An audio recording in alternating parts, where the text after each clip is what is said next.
Hi, this is Mel. Hope you're doing awesome. Today we're going to do a story, and this is a ghost story. So, Jenny loved the thrift store in the neighborhood, just opened up recently. It's opened up like a couple of years. She just discovered it lately. She didn't see it, and it had great collections of new, old treasures, Jenny called them, because it has a lot of different things. Because people who donate things and they'll come. And every Friday, it had a sale on new items, and they color coded the items. So every item had a color, and they had like 4 or 5 colors which they worked with, and they will color code, put tags on the same color, and those colored item will be on sale for 50% off. And this was a great deal for Jenny. And so after work, she would visit the neighborhood thrift store every Friday evening, and she will get few things which they found 50% off. It was an adventure. So she used to spend about hours there and just treasure hunting. Now, one Friday, when she went there, she found an unusual looking mirror. And well, the reason it was unusual in a sense that every time she tried to walk away from it, but some a specific reason, as if like the mirror was calling her, as if there was certain kind of attraction towards the mirror. So she went and got few things, but she kept coming back. When she came back to the mirror the third time, she just picked it up, because as if the mirror was calling her, like, come Jenny, come, please take me home. So she bought it. It was $10. It's color coded yellow. This was the yellow sale. So she got it for $5 along with many other things which she purchased. And now her husband Chris actually did not like her bringing all this junk from the store. He called it junk.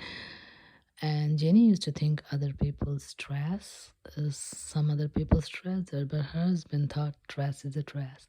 So he really didn't like, but she liked to bring and collect and decorate those things, so what he can do.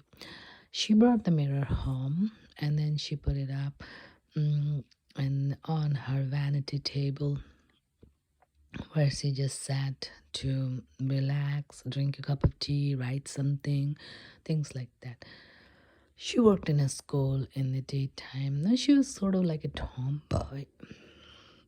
She was sort of like a tomboy, so she really didn't like to dress up, put makeup or jewelry or anything. This wasn't her thing. So she worked with little children in a daycare. So she will wake up, take a shower, and throw on her just sweatshirt, sweatpant, or a shirt or pant, and just go to work, comb her hair, put in a ponytail, and go to work. So she always did that, and that's what everybody was used to. So now, after she brought the mirror, she couldn't wait to finish her work at night time. Like, quickly, she would come home, quickly cook and finish it up in an hour, put the food on the table, and then right away eat. And she couldn't wait to go to the mirror, because this mirror has certain kind of attraction which is calling her, and she would go there and sit in front of it for hours talking to the mirror.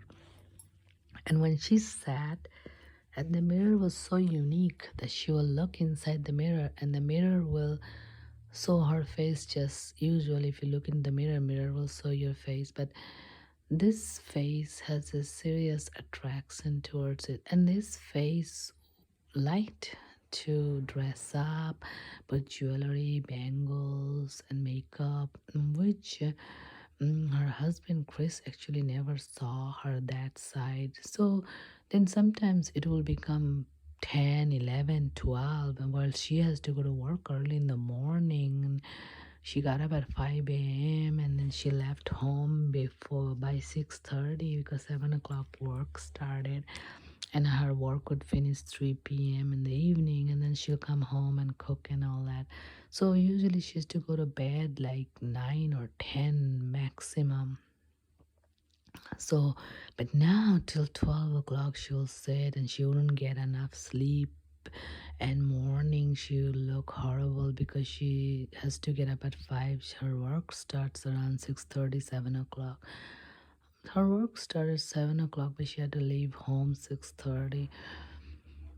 So, Chris was very worried about her, and it was within a month she started looking very sickly and very thin. But at the same time, she would do a lot of makeup and jewelry and all this thing.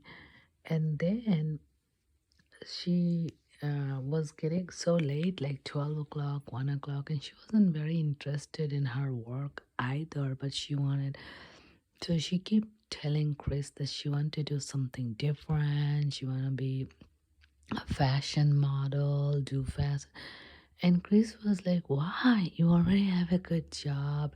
This pays enough for you to survive, and we have the house, and we're happy. I have my job. You have your job. So why change everything and go for something you don't even know? You were never."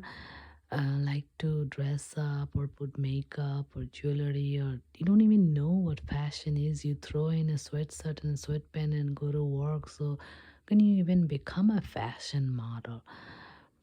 But she was not interested anymore in her daycare job. She was not interested in throwing in sweatpants and sweatshirt and going to work. She was only interested in putting makeup, putting jewelry, try to be very fashionable. But at the same time, she was getting very sick and weak and thin, as if something was eating her up. And then pretty soon, she was not performing good at her work, and so very soon she just quit her job. And she told in her work that she's going to try out some classes and do some education. So she's just gonna take some time off for about 6 months to a year. So they said, okay, whenever you're ready, you can come back again. So she quit her job, and now she had all the time and whole day just to sit in front of the mirror and just dress up and do mm, makeup and all that. And Chris was getting very agitated, but then he saw that she was staying up now 2, 3, 4 a.m. and she won't come to the bed. She just stay up in front of the mirror and do this. So he was very disturbed. So he spoke with some of his friends, and his friends say, um, why is she doing that? And he said, Ida has no clue. Then he spoke with his parents. They live quite far away.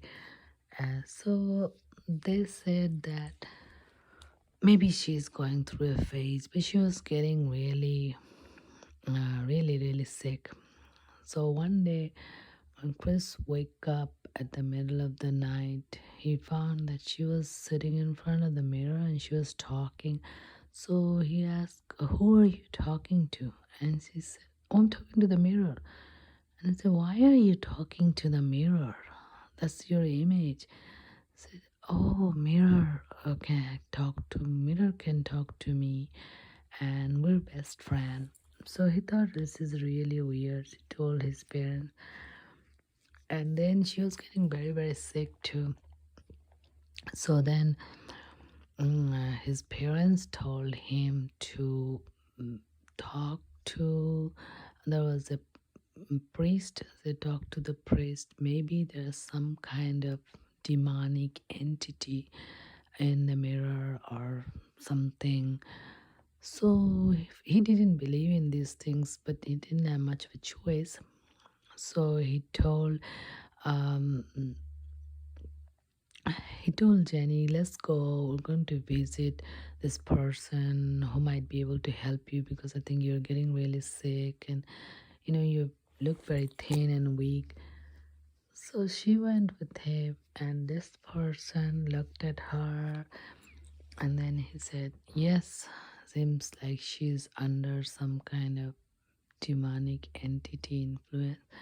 So they came home, and she was still doing the same thing, staying up late. So then one day, when Chris was watching her very late night, and he saw that she was talking, and then she kneeled down to pick up something from the floor, and this thing came out of the mirror, and Chris just could not believe his own eyes. So then he threw a stone at the mirror and broke the mirror, and as soon as she broke the mirror, there was just spirit kind of thing came out running inside the mirror and went up in the sky, and Jenny fell off, and she had like no, when she came back to senses, which was like 30 minutes later, and she had no energy, she was really exhausted. And then she asked Chris that, why am I wearing so many jewelry and this silly looking clothes? I don't like these things, makeup even. So then it took around 2-3 months for her to become normal again and regain her strength. And they threw away the mirror far, far, far away from home, and they left that place. And the priest they went to, that priest gave them a lot of different kinds of stones and did some prayer ceremony on Jenny.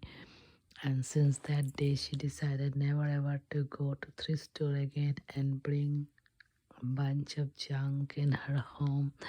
So this was a true ghost story, and it happened in a village where my grandma told me the story, but I just changed the name of the characters because the names were Indian names, so I changed the names of the characters.